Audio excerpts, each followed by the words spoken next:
About some new diseases. Okay, we'll talk about some new diseases and disorders management. We'll talk about my favorite Twitter hashtag, which is not a disease. Specifically, we'll talk about herbicides today just a little bit because we see a lot of that, especially in the spring. We'll talk about diplodia, or what we not often call bot canker of oaks, needle blight of pines, and palm problems. So what I do isn't really that hard. I like to say that because I don't want people to think that a diagnostic lab is a big black box with magicians in the back. I wish it was that way, but it's not rocket science. It's not hard. It is a science, but it's not rocket science or brain surgery. In the end, you figure plants only have so many ways to tell us they're sick, just like humans and anybody else. That's the symptom. So the doctor will ask you what your symptom is, and if you're hacking, the cough is your symptom. Plants will tell us that they're not feeling too well, but the ways they do that is they turn yellow, the leaves fall off, they die, they wilt. So that's only so many ways. Plants have needs. Fulfill those needs and disease will be the exception, not the rule. Plants don't live forever. Trees don't live forever, especially when planted into the urban landscape. I'm probably preaching to the choir here about that, but it's something that I have to remind our clientele very often, that if you plant an oak, even a live oak, which we expect to live for hundreds of years because we see plenty that have lived for hundreds of years, we have to remember that because we planted it in the hell strip between the street and our yard, or the street and the sidewalk, it's probably not going to live for 300 years. We'll be lucky to get maybe 50 to 80. Plants are not plastic, unless they are. And we do see plastic plants occasionally in landscapes down here and elsewhere, but they will never do well in median strips, parking lots, planted straight into fill dirt, left unloved and unwatered. And dead plants tell no tales. That's the pirate side of me, just reminding you that crispy twigs are never a good sample. If folks bring those to you, or if somebody calls you in to take a look at a dead tree, most of the time you will not be able to tell them what killed it, but you will be the fastest diagnostician ever because you'll be able to immediately whip out that diagnosis and tell them it's dead. And a photo is worth 1,000 dead plant samples. If you can't get a good plant sample, at least get a good picture. And you can ask your clientele to do the same thing. If they're experiencing a plant problem, the first way to get an eyeball on it is actually to get an eyeball on a screen. Pictures can really help a whole lot more than getting a little pile of crispy twigs or getting out to the location, after 2-3 weeks, because sometimes it's hard to get out to a location and find that the plant is already dead. And a couple of reminders so that we're all using the same vocabulary. In my language, a disease is a plant plus a pathogen plus the environment, a conducive environment over time. A disorder is not only not a disease, but there's no pathogen. It has a plant. The environment may be conducive and it may develop symptoms over time, such as if you apply a horticultural oil at the wrong time of year and the temperature spikes and you get a burn. That may appear over several days. Or a herbicide. If there is slow uptake, gradual uptake over time, you may find that there is decline over time. But if there is no pathogen, it is not a disease. Symptom is what the plant says. We know plants have a limited vocabulary, and a sign is what the pathogen says. It is not your horoscope, but it still may be tough to see. We're talking about mushrooms, maybe fruiting bodies, not a whole lot else that we'll be able to see unless you're starting to talk about insects, but that's not diseases. And out of my scope, definitely out of my wheelhouse.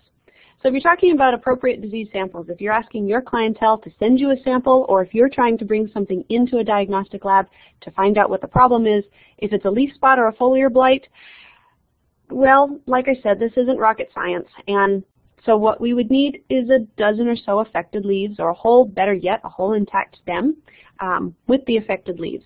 Not dead, not crispy, and not left on the dashboard of the truck. Be surprised what happens. Well, you folks wouldn't be surprised, but our clientele occasionally are. What happens if you leave something on the dashboard, even for a morning? Here in Florida, you end up with something steamed. Wilt diseases. Now, these are tough because when the plant is wilting, where we see the symptom is usually in the leaves first. They wilt. And so folks often bring those wilting leaves to me. The issue is what's causing the wilt, what's strangling the plant is much further down the plant, possibly in the roots, in the crown, or in the main stem. So the whole plant's what needs to come in. Now, of course, the last time I checked, FedEx did not have a box big enough to stuff a palm into. In that case, photos and a phone call are the way to go. Virus diseases, you're looking for the new symptomatic tissue. Herbicides, same thing. Often in the newest tissue we can actually get a feel for, now I can't test for herbicides, but by the actual symptom I can often get a feel for what class of herbicides might be in the area, and viruses it's the same way. For viruses it's also very important that you know if there are insects present. And then mature trees and palms, I mean we're talking about the urban forest here. It's photos, phone call, and a visit. We need to be able to get our eyeballs on it, and if I've got a photo and a phone call, I can actually talk somebody through, you know, I see there's sort of like a bleeding canker there. Can you chip out a little bit of bark and cambium for me and send that in? Or there's a big canker up there. I want you to go take a look and get me a better photo of that. I want to see if there are fruiting bodies around it. In the end, the more information you can get about the sample, the better. So that means, what's the plant? Now, I'm in Florida. I've been here for 15 years, but I'm a northerner by birth, and man, I'm still learning what the plants are. So what's the plant? And the reason I need to know what the plant is not just to improve my own knowledge, but I got to know what normal looks like and what conditions the plant likes, and then I have to know how it was grown in that landscape. What were the growing conditions? We talk about things being kind of sick, only in this case we're talking about sun, soil, irrigation, chemicals, and culture. And by sun I mean full sun, shade. Soil, is it sandy? Is it clay? Is it irrigated? If so, how often? How much? Any chemistry of any kind applied to it. Fertilizers, herbicides in the area, that kind of thing. And then culture. How has it been taken care of? And then what is the submitter worried about? You know, if they're talking about a leaf spot, but you see that there's a canker, they may be related and they may not be. And then what else does the submitter know? This is what we call in the lab stealth diagnostics. I know that when I walk into the doctor's office and the first thing they do is not ask me if I'm doing well, but hand me a stack of papers to fill out. I'm maybe not the best patient because I don't always fill it out completely. If I'm there for a cough, I'm not going to talk to them about when I had an earring backing pulled out from my ear surgically when I was 6, because that's not interesting. I don't think that's relevant. However, maybe I don't know what should be relevant. In this case, the submitter probably knows more than they thought was relevant, or it may just be that they didn't have time to write it down on the form. Nobody likes filling out forms. I know I sure don't either. And then use your tools. If you're going to practice diagnostics, and I hope you do, use them interwebs. Just go for it. Google is great. Bing is really better for business, not so much for science. Use your trustable resources. Extension is a great place to go. The fact that you are here on this seminar today says that, one, you eat through lunch, which I commend you for, and I really appreciate that you took your time to share your lunchtime with me. But the other thing is that you probably know where to go for those resources, or you're part of Extension or the Forest Service already yourself. So you know. And you know that gardenersforagreenerplanet.com might be a place to see what's been going on, but might not be a great place to get a management recommendation. If you got a microscope or access to one, get trained to use it, especially dissecting scopes. They're indestructible. In fact, I usually tell my students, and my students are anywhere from high school students through master gardeners, they're really indestructible. The only thing you can do to hurt a dissecting scope is to knock it on the floor, and that you're going to have to really try to do because they're heavy. But other than that, they're easy to use, and they open up a whole world. You can see fruiting bodies that you just can't see with the naked eye. So get trained to use that microscope. And then practice collecting plant samples so you can explain that process to others. All right, now we'll move right into the pictures. That was a whole lot of text. If everybody is still awake, then I appreciate that. If you're asleep, I hope that you wake up soon, because now at least we have some interesting stuff to look at. So let's talk about herbicides. I know, I'm a pathologist. What am I doing talking about weed management? I talk about weed management because symptoms occasionally look a lot like disease or insects. So these are two samples that have come in over the last couple of years to my lab. The one on the right is a privet. This is a hedge in Florida and southern cities. It's often pruned into a very cool small tree. And then hibiscus or rose of Sharon, which grows, oh my gosh, it's almost a weed. It grows pretty much everywhere. Shortened internodes, bud proliferation, so excessive knobbiness that you're seeing there. I forgot I could be using and actually making this easier to see. So shortened internodes, shoot proliferation here or here. Tip dieback. Because sometimes the shoot proliferation occurs so much, it will actually girdle the stem and then the tips die back, and then bud necrosis, where these are so proliferated they're actually crowding each other out and the buds die. This is the one that I was really concerned about getting information out to you now, especially now that it's spring, is the effects of metsulfuron methyl-containing herbicides. We see and have seen this over the last 5-6 years increasing, and part of it is because the metsulfuron methyl-containing herbicides, Manor was one of the originals. It's basically gone off patent, so it's a lot cheaper to purchase now. It is very effective, and it is used to manage dicot weeds in lawns, pastures, grass. The problem is that trees are dicots, most of them, certainly the ones we'll be talking about today, and uptake over time is actually causing plant death and phloem necrosis. If the phloem dies, the tree loses its ability to take in nutrition and continue growing. So you might not see the effect until months later or even the following spring.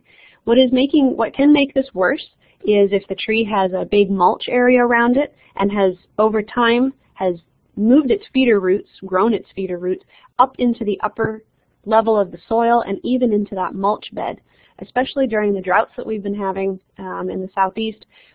We get flooded and then we get droughted. Depending on where you are in that cycle, this can be a real issue because the uptake of the metsulfuron methyl herbicide is actually a lot faster.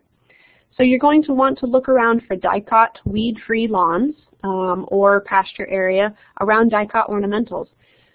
And you're not probably going to want to ask somebody as a first question, did you apply a herbicide? Because they're going to assume you mean, did you apply a herbicide to that tree? And the answer is, I would hope, going to be a resounding no. Well, nobody's going to try to kill their tree unless they are trying to kill the tree. But most of the time they're not. If it's an ornamental that they're trying to take care of, you'll want to ask them, how do they maintain the lawn and the mulch beds around those trees? And this becomes a real issue for our pest control operators, especially when they come in on a new account and there's a tree that's showing flagging or dieback. I should have mentioned, on this slide there's a extension pub from the University of Florida. Not shameless plugging, but this is the one that I know is out there, and I do believe that this publication is on the Forestry Resources page that Dr. Coyle showed at the very beginning of the presentation. That is correct. It is on there, available to download as PDF. Great, thank you. So the next one I'll talk about is diplodia on oaks. So you were seeing here, this is live oak injury following metsulfuron application at labeled rate. And this is a disease. This is caused by a fungal pathogen causing a flagging. And I will tell you that we have seen trees go down this big and go down looking just like this from the metsulfuron methyl chemistries. It's almost a plague of its own, and so it's the only reason I mention it is because it's easily confused with disease and in fact can make a tree more susceptible to disease. But we do have an actual disease, diplodia on oaks, caused by what we call sort of the whole family of them called bot cankers. Botrosphaeria and diplodia are fungi in the same family. Two species specifically, Diplodia corticula and Diplodia cursivora, have both been found and implicated in making these cankers on oaks. And what happens is you get a canker on the stem or on a branch. It eventually girdles the stem or branch, and that one dies. And it dies fast enough that the leaves actually don't senesce. They hang on for a good long time. You'll get phloem necrosis with this as well, which I also mentioned with the metsulfuron methyl herbicides. And so the only way to really diagnose this is in the lab and see if we pull out these fungi.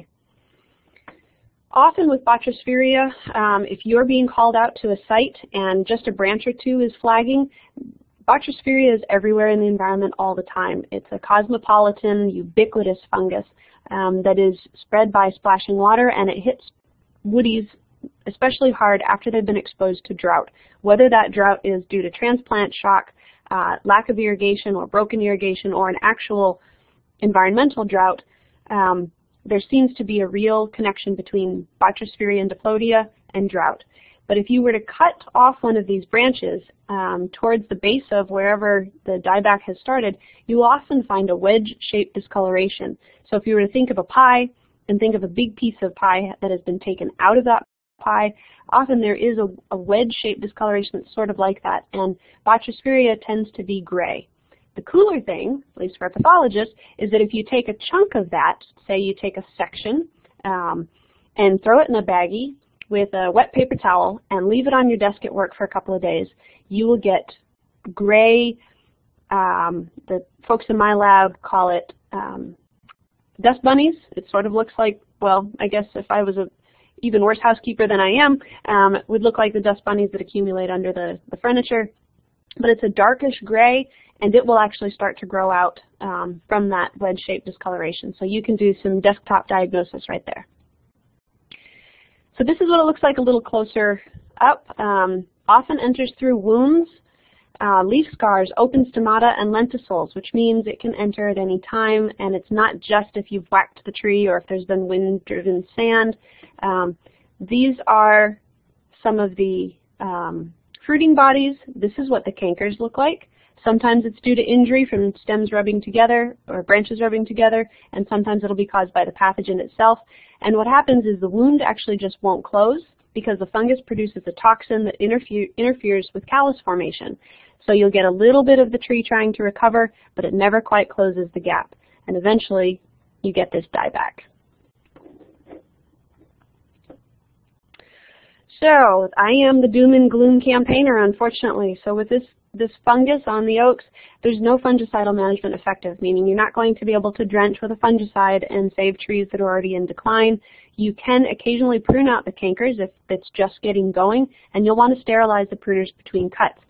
Now, bleach is really the ultimate sterilant as long as you have used it, made it fresh, and you're using it outside, not right in direct sunlight all day. You'll want to make up new batch every day. But bleach also eats your pruning equipment. So if you're going to use bleach instead of quaternary ammonium, I would recommend that you bleach, then dunk in water to rinse, and then spray down with ethanol or dry with a towel so that you don't actually lose your pruners to rust. You can apply a fungicide to pruning wounds. So if you do have to do major pruning, especially of larger branches, you can apply something in the benzimidazoles. You'll want to make sure that whatever you're applying is labeled and allowed in your state in the location you're talking about, whether that is homeowner landscape or commercial property, that kind of thing. And in the end, you really want to prevent stress, especially wounding, transplant shock, and drought. All right, let's switch over to pines. More depressing news. So fall of 2012 in Central Florida, and this has been observed elsewhere since then, there was a significant dieback in stands of planted pines, and this was especially along some highways where they were trying to put in some more natural-looking ornamental beds on either side of the highway. Natural stands right next door, were unaffected. Those that were affected of these planted pines had bleeding cankers, dieback, and mortality, meaning they just up and died. Again, a diplodia, this time in the Scropsis sort of group, was isolated, which is the same species that causes pine tip blight throughout the U.S. This is pretty much everywhere. But Mycosphaerella gibsonii was also isolated, which normally causes a needle blight, or Cercospora blight would be the other thing it's called. Most of the pines are susceptible to this pathogen. Symptoms include lesions on the needles, needle drop, stunting of the trees, and eventually death. A thing to note for doing that desktop diagnostics is the lesions do not have a reddish tint that most of the other diseases cause. When the needles start to die or the lesions are on needles, there's often a reddish tint on pines, and the needles of this one do not, this Mycosphaerella, do not look that way. I'll show you a picture of that in just a second. It's primarily a killing type disease of seedlings and saplings. Don't you hate it when you find a typo in a presentation you've looked at 20 times? And may cause disease in mature trees. It takes a little bit longer for mature trees to die. Where we've seen this become a real problem is stands of pines that are around nurseries that are producing. You are currently the only person in this conference. I hope that's not true. I just heard the thing tell me I'm the only one in the conference. It told me that too. I do not believe it to be true. That's good. All right. Tree age and environmental conditions really predict the likelihood of mortality, and by tree age, I mean not much age. This is mostly seedlings and saplings that are killed by it. So potential distribution, we're talking about pretty much the eastern seaboard up to almost New England and across to Texas and a little bit on the west coast. I'm getting a pin, I've got a, I'm getting windows right in the middle. I don't know if you're seeing it. those. Yeah, I'm seeing it. It's somebody's trying to dial in on their phone, so I'll just keep closing them. Okay. So, sorry, folks. Carry on. Sorry, folks. All right, so needle blight of pines, really we're talking about spreading it through nursery stock. Long distance travel is happening on humans, not like literally on humans, but by human means. And really, this is almost always the way new diseases move long distances, is we do it to ourselves. Within the canopy or within a nursery, you're talking about windblown or splashing spores due to irrigation or rain. This is what it looks like. Notice there's really not a lot of reddish. It's this yellowish with a black ugly lesion in the middle, and eventually this needle will die and the whole needle will die back, and then this tip will die. So management, you're really talking about management in nurseries. I always tell people to walk away from the plants that look like heck. They will never, even if they're really cheap, they will never be worth it in the end, because you'll spend way more time and fungicide trying to take care of them and get them back to healthy. So survey often, pull those that don't look good, reduce overhead watering when possible. That's really hard in a nursery. Overhead watering is the easiest way to get a large number of plants watered. And lower humidity. Again, we're talking about seedling beds or small pots and trays. It's going to be really hard to do these things. They're not real practical, but the practical ones, survey often and removing those that look bad and burn them. Don't throw them on a coal pile, get rid of them, beat burial or burning, and burning is probably better. And in a nursery, you can apply fungicides. These are ornamentals. Protecting the plants with fungicides is recommended. All right. Now I know that not all of you are working with palms. Palms have been moving further and further north as more and more people want a palm, and we discover which palms are a little more cold hardy. And climate change is actually helping us a little bit because winters are not as cold sometimes. So that said, I'm going to talk about palms because throughout the southeast U.S., Texas, Louisiana, the Carolinas, Mississippi, Alabama, we're talking about having quite a few palms, and they are a problem. In Florida, even here on campus, they're dying in record numbers. Pretty much all the palms I look at, they look good this week, and 3 weeks from now, they're starting to look sickly. Lots of things can go wrong with palms. The big one that's happening right now is caused by a phytoplasma, which is a bacterium that survives only in the host. LY is lethal yellowing. We don't see that a whole lot anymore because that's really on coconut palms, and frankly, all the coconut palms are dead. And then there's TPPD, Texas Phoenix Palm Decline. And I'll talk about that specifically. There are the fusarium wilts caused by two different species of fusarium, palmarum and canariensis. There are fungi, I'll go back to abiotic. There are other fungi, Laeviopsis, which causes this horrible flopping or the whole canopy just to fall right off. Ganoderma makes these beautiful conchs. Unfortunately, that's not so pretty when the palm dies. Rachis blights don't usually kill the palm unless the palm is very young. And then there are plenty of bugs and mites that are causing major damage. And lastly, there's the abiotic. When I started working on palms in Florida and diagnostics in general 15 years ago, abiotic issues were the main reason that palms did not survive. Now, 15 years later, it's a disease. I swear it's not me. It's completely coincidental. But I will tell you that abiotic nutrition continues to be a huge problem, in part because palms are planted into landscape, and the landscape around it tends to be grass. That grass is fed a high nitrogen, often a high nitrogen fertilizer, which actually makes it harder for the palm to take up the micronutrients that it needs. Transplant shock, palms get pruned in a wicked way, both roots and fronds when they're transported. Sometimes they're just left lying there for days and days before they actually get planted. And then they get planted too deep or not deep enough. Irrigation doesn't get deep enough. We do plenty of things to the palms that sets them up to be more susceptible to disease. So I said I was going to talk about those phytoplasma diseases. The Texans would like us to call this lethal decline and stop calling it Texas Phoenix palm decline. Now, I'm from Florida, and I have friends in Texas, and I like to tease them that since it's their fault, I think we ought to continue to blame them. But it really isn't their fault, and it is all throughout the southeast now. It's a plant hopper vector that likely is reproducing in managed turf or managed grassy areas. We do not see the disease quite so bad in unmanaged, not heavily managed landscapes. So out in natural areas, the palms seem to be doing better. Shared symptoms across most palms, since lots of palms have different ways of showing symptoms, but the shared symptoms across most species: fruit drop and flower necrosis, and collapse of the spear leaf. You know with a palm, it's a monocot. Once that spear leaf dies, that says that the meristem is dead, the palm is toast, even if you can still see a few green fronds.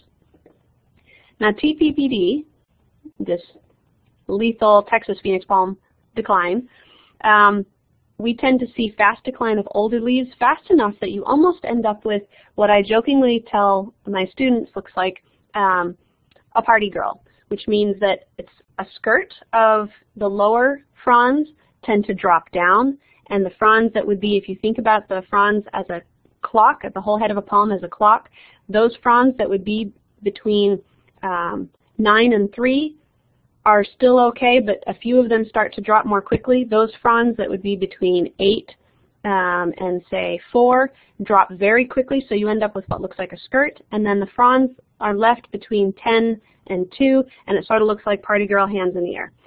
Now, I deal with a lot of students, and unfortunately I can't hear if I got any chuckling or just a lot of groans, but that is actually something to watch for, that separation at 9 and 3 o'clock from the top fronds and the lower fronds. Late stage root rot and instability, that's on certain palms, not all palms, but sable palms and phoenix palms. What we see is that as this disease progresses, those palms may actually fall over, and this is where it becomes a real problem, and then the lethal part may have less to do with the palm and more to do with a liability issue. So it's something to watch for if a palm is found to have TPPD or LY, although again we won't be seeing a lot of LY simply because most of the coconut palms are gone.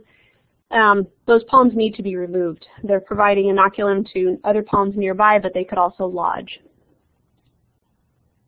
All right. Fusarium wilt. Unfortunately called fusarium wilt, but in a lot of palms doesn't actually cause a wilt. What it actually will cause is this one-sided blight. This is actually a hallmark of fusarium in almost any crop. If you see a one-sided blight like this on many leaves or on one side of a plant, it's often an indication of a fusarium wilt. Not always, but often.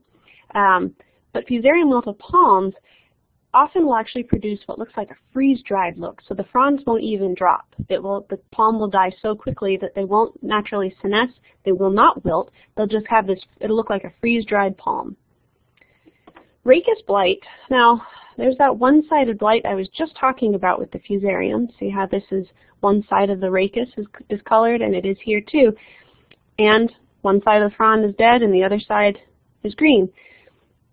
Rachis blights are caused by lots of fungi, including that ubiquitous diplodia that I was talking about on the dicot trees earlier. Rachis blights very rarely will kill a palm unless it's a young palm and it really gets cranking with no assistance, no fungicide, no reduction of irrigation, that kind of thing. But remember I told you that nutritional is still a major issue, and most of the time we do things that are horrible to the palms and it's at our own hands. So these are all deficiencies. This is a frizzling. You can see that what I think is almost pretty discoloration, likely manganese deficiency, and then this would be boron deficiency. Now deficiencies happen slowly. Palms grow slowly, so those deficiencies show up slowly. That means that if you go and whack them with a whole bunch of whatever it is that they're missing, it's still going to take a long time for them to come back. And I will tell you there is a tipping point, at which point any amount of those micros or whatever it needed will not bring it back. Here's the palm problems key. This is great desktop diagnostic fodder. What you can do here is this resource is awesome. We use it in the lab. It was developed by our palm expert who just retired in December, Monica Elliott. Most of my pictures actually come from Monica Elliott. So it'll ask you where are the symptoms showing up, and then it'll take you through step by step and give you really nice pictures that you can compare to whatever is happening in the palms that you're trying to manage. All right. So sampling and diagnosis, especially of palms. Photos and a phone call are always the best way to start. You're welcome to call us here. This is how we actually do the diagnostics. Often we go to culturing for fusarium. For phytoplasma, it's straight to PCR, very CSI looking, but we've got to pull out the DNA and look for the DNA itself. And Ganoderma, I got to have the conch itself in decent shape. For whoever does mushroom IV for you, we'll have to have the conch not rotted. Wrap it in a dry paper bag. This is one of the few times where this is really a good thing. And then we have to do microscopy of the spores to confirm that it's Ganoderma, because there are other fungi that look like Ganoderma. So let's talk about some other woody ornamental problems. We'll talk about bacterial leaf scorch. We'll talk about Ganoderma again on something besides palms. And we'll talk about, I think we've already covered it, but we'll mention a little bit more about herbicides. So bacterial leaf scorch is caused by a bacterium called Xylella fastidiosa. Much like the phytoplasma that is whacking our palms, this one is also limited to staying within the host or within its vector, which is a leaf hopper. Really wide host range. Basically, if it's a woody plant, it's susceptible to Xylella. And symptoms look, well, unfortunately, they look a lot like drought. But it'll decline over time. And trees can recover from drought, so you might have this flagging. Eventually those leaves will drop, and maybe the tree will put out new buds further down and sort of eventually fill that back in. Whereas with bacterial leaf scorch, it'll eventually continue dying back and kill the whole tree. And this one, again, just like the phytoplasma and palms, we have to detect by PCR of the sap. Ganoderma on dicots, that is a really pretty, looks like a what's called a varnish fungus because it gets hard and shiny and looks like varnished wood. Often it's an issue if there's been wounding like lawnmower disease, or I jokingly call it lawnmower disease, or string trimmer disease. If you get, or if they're in trees in parking lots and they get backed into, often you'll see scarring on the trunk, and that's where the Ganoderma may get in. Symptoms are progressive, eventually lead to death, but it could take a really long time, and what you'll often see is a little bit of flagging or discoloration starting. There are other fungal blights that will do this as well, including armillaria. And again, we have to do microscopy of the spores in the conch. So, I got to tell you, I know I talk about disease. I'm a pathologist. I see disease everywhere. But I want to tell you that disease is the exception. If you have the right plant in the right place and you give it the right care, you will have happy trees. They may not live as long as we would like them to, but most of the time you'll still have happy trees. I'm a pathologist. I see disease everywhere, but disease is actually the exception. So I hope that today we trained your eye for disease while you're out appreciating all the healthy plants around you. And hopefully everybody on this call today would like to become a plant pathologist. So with that, I really appreciate that you have hopefully not slept through the whole thing. I hope I haven't bored you too much. I look forward to be serving as a resource for you if I can, even if it's just connecting you with the folks that are in your states and in your area that can specifically help you. Certainly we would be happy to have your samples anytime, and I'd look at pictures if you'd like.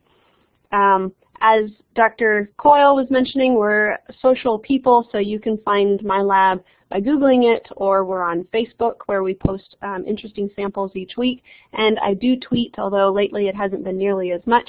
I am at Florida Plant Doctor. Thank you. All right. Thanks, Carrie. Everyone, let's thank Carrie in our own silent little electronic way. If you have other questions, please feel free to put them in that chat window on the left side of your screen. I do have several questions to start with, so I will begin the monitoring process or the moderating process for that. Just to quickly follow up on what Carrie said, every state, I believe, has its own plant and soil diagnostic laboratory. Dr. Harmon runs the one in Florida. We have one here in Athens for Georgia. If you need help finding your own state's diagnostic lab. Good Googling will probably find that, but if you are not a good Googler, or I would never say lazy, if you just want to ask someone, we can help you figure out where to go. And most often when you have samples, be they plant or soil, you're going to get the best information and often rates going to your local state entity. So with that said, one of the questions was already asked and answered, and I will jump in there. There's a question, will this be available as recording? Yes, it will. Give me about a week for the inner system to do its thing, and we'll have this up on the same website as a recording. You can watch it on demand anytime. So, okay, so the question was, are palms native? And then I think I saw Dave Jenkins hop in and say yes, sable palmettos, saw palmetto, dwarf palmettos are all native. I don't know if there are other palms or palmettos that are native. My follow-up question to that would be, are we currently trying to make palm cultivars that can be planted farther north than what we already have? Wow, that's a question for me. That's a little bit out of my wheelhouse because I am not in breeding. Palms are actually pretty hard to breed, from what I have heard. I do know that people are experimenting with seeing which palms will grow farther north. What ends up happening though is we find that landscape architects are designing landscapes and calling for specific shapes of palms and putting them farther and farther north, and they survive for a few years, and then we get whacked with a cold spell. And that's when we find we have more disease problems in those areas because the plants become stressed. Okay. So I have a question. As we're starting to experience a lot different precipitation and temperature regimes now compared to what we did a few decades ago, is there a change in what comes in as far as plant diseases? That's a really good question. We have seen a change over time. We have records that go back to the 60s of what has come into the clinic, and I'm not sure that I can say we've seen a change just in the plant types that come in, but also in the pathogens that come in. We have seen both. And that, so sampling is part of that, right? When you train people to look for things, they find it. If you don't tell them to look for it, we might not find it, but that doesn't mean it's not there. So because we didn't receive samples of some things 60 years ago, I'm not sure if that means that it wasn't there or we just weren't looking for it at the time. I will tell you that we are getting more tropical stuff, and we do get, on average, at least in Florida, because we have so many ports and semi-tropical climate, we are getting survival of pathogens and pests farther and farther north, and more of them all the time. So what we're seeing is that, unfortunately, diseases or pests that might have been confined to coastal areas or just to Florida and the southern tip, we're now able to share those with our neighbors to the north. And that will probably continue. The other thing that is changing what we see is human movement of plant material. And so the don't pack a pest and don't move firewood campaigns continue to be extremely important because we still are the best mover of pests of plants. Right. You spoke a lot about the palm issues, especially in an urban environment. In a lot of forests around the golf course there, saw palmettos are a common understory plant. Are those also susceptible to these diseases, and do they serve as reservoirs for the diseases? We haven't seen it a whole lot in the palmetto. Sable palmetto, we have seen some of these diseases, but most of the time the natural area palms are not as affected. It's the stresses that we put on them in the urban environment, whether through transplanting them as semi-mature plants or irrigation, nutrition, exposure to different sort of elements than they would have in their native environment. We find that the natural areas or the naturally managed areas, the palms and the palmettos seem to be doing quite a bit better.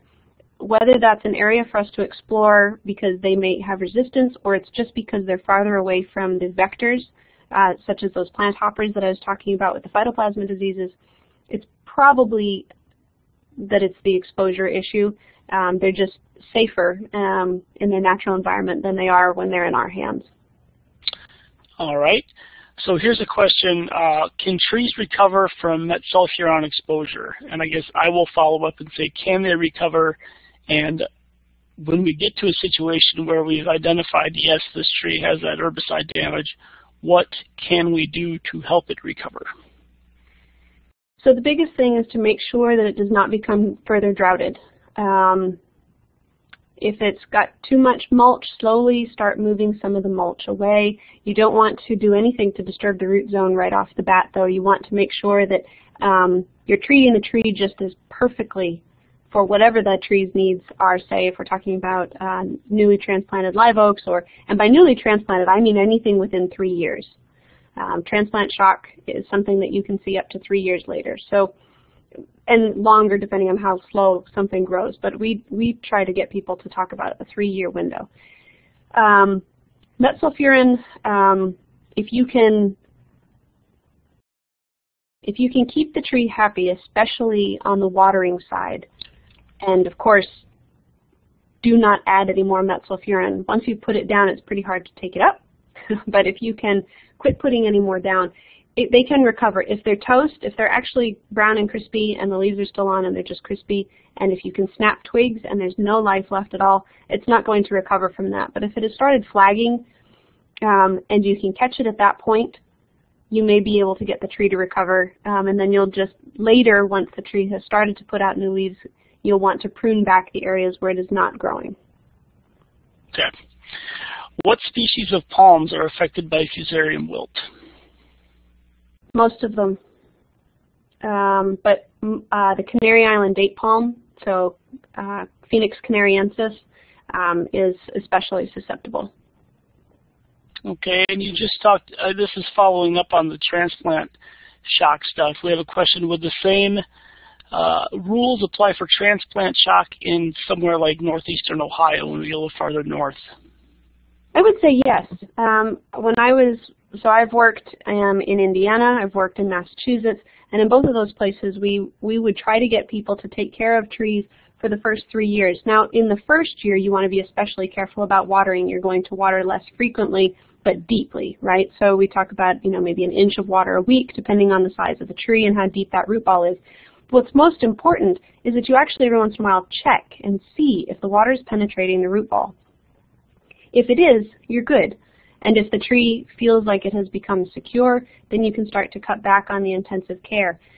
Depending on the tree, how fast the tree grows, the porosity of the soil, it's going to take longer to establish in clay than it is in a sandy loam. The time to establish should still be thought of as multiple years. I think we hope that trees you throw it in the ground and it's, the plants are plastic idea. You can park next to them, you can pave around them, and you don't have to do anything to them once they're in the ground. They really do need a lot more care than that, but then the payback is so much better. The tree will be around for generations. Right.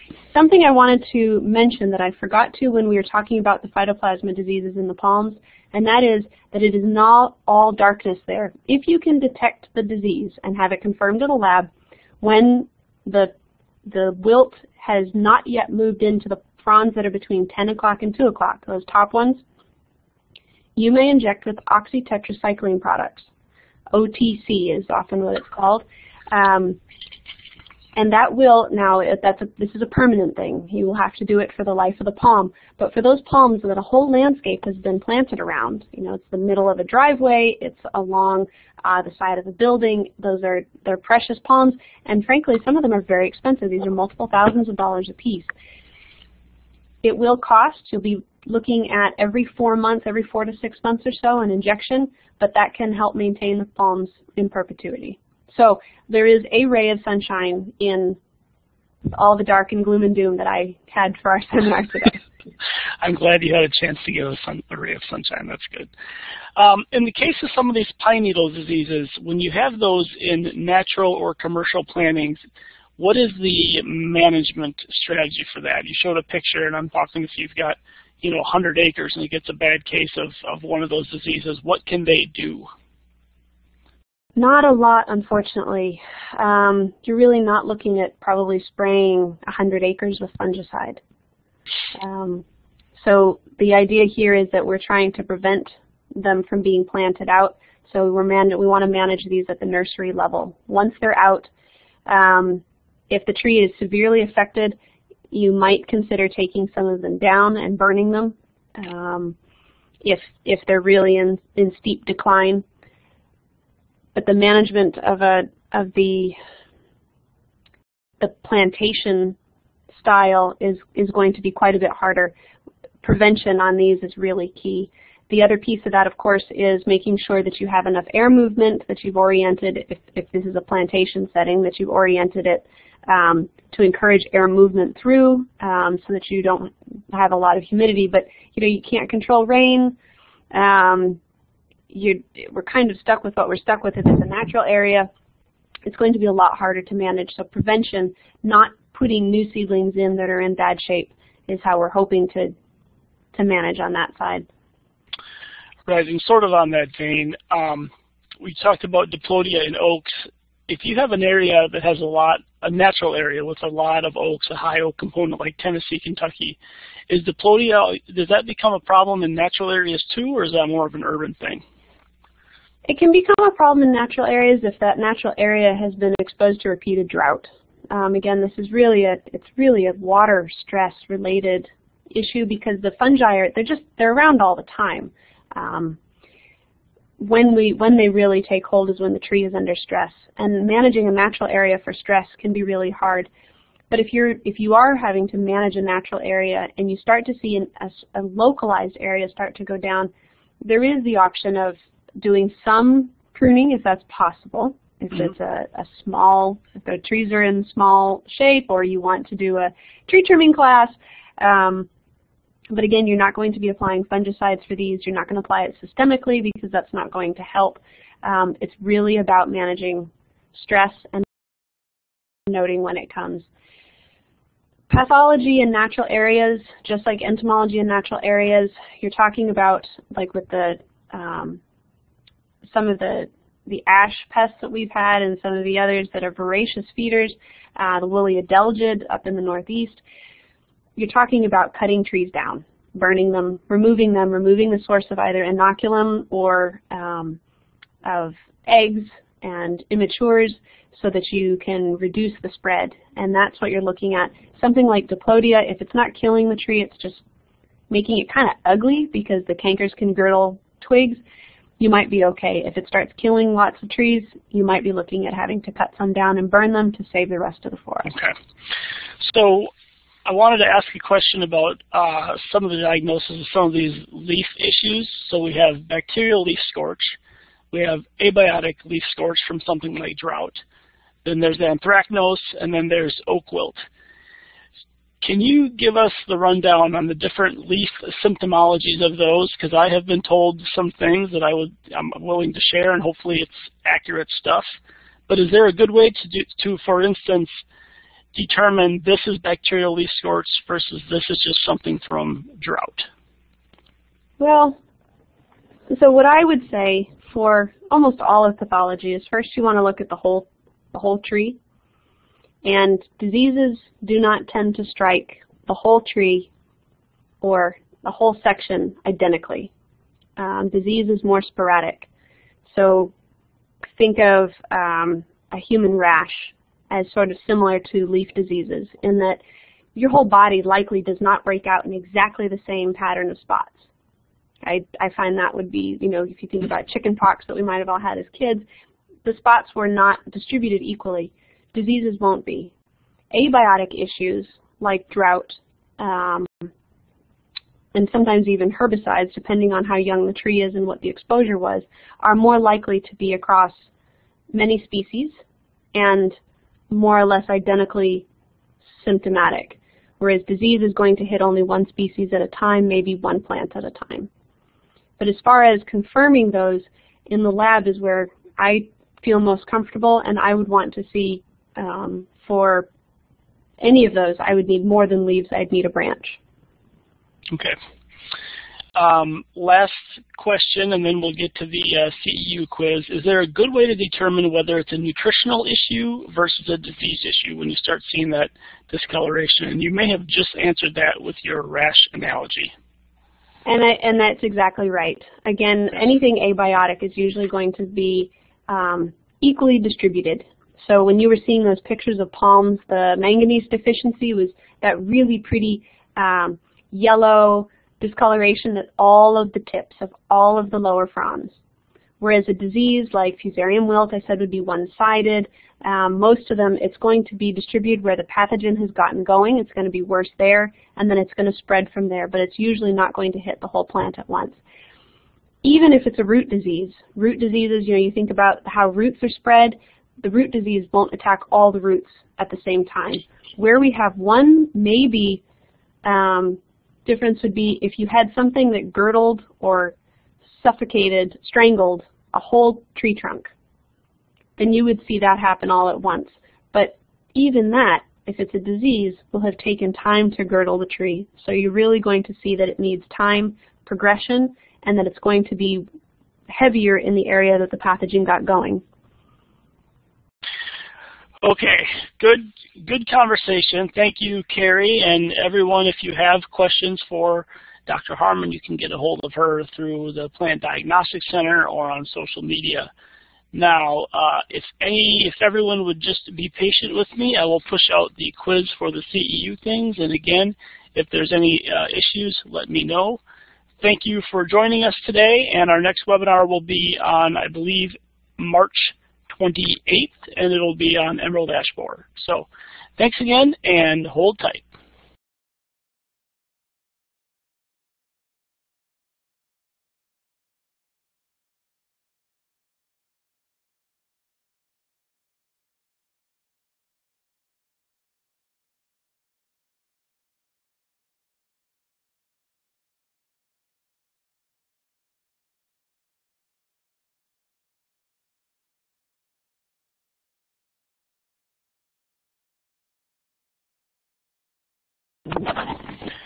Folks, I put the link to the quiz in the chat box. I'll do it again one more time. You can get it there. Hopefully it's working now.